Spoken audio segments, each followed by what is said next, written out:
Samantala mga kapuso, nahulikan po ang pang-hold up ng 4 na suspect sa isang babae sa bahagi ng Cubao, Quezon City. At namukaan sa video ang mga suspect na dati na rin daw nasangkot sa krimen. Balita hatid ni Marisol Abdurrahman. Ang maging fire officer, ito ang layunin ng 27 anyos na nurse na taga-Kalinga, kaya siya nagpuntang Maynila para magsanay.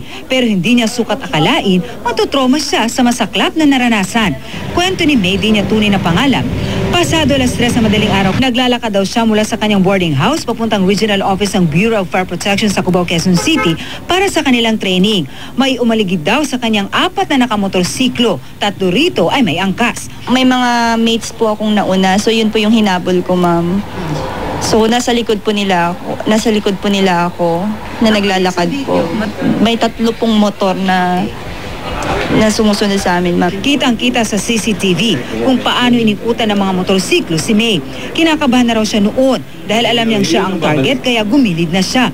Pero hindi umalis ang grupo. Maya-maya, bumaba ang isang angka sa motorsiklo.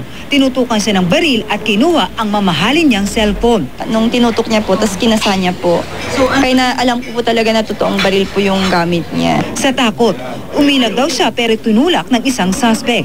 Nakita ng kapwa niya trainee ang mga pangyayari pero natakot na rin daw ng ambahang babarilin. Yung ating kasing roving that time, around mga 3:30, umiikot na po yan sa outskirt ng ating barangay area kasi ibinubuksan na ho yung lift barrier gate namin. Labis namang ikinalungkot ng BFP ang pang-hold up sa kanilang trainee. Ang ina-anticipate din natin yung mga susunod pa sa kanilang mga trainees.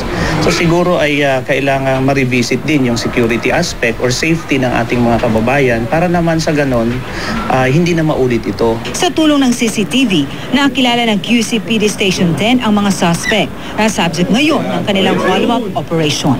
May grupo ito eh. They are suspects also in another incident na this time naman, that time 3 naman sila na motorcycle riders or may back rider. Marisol Abdurrahman, GMA News.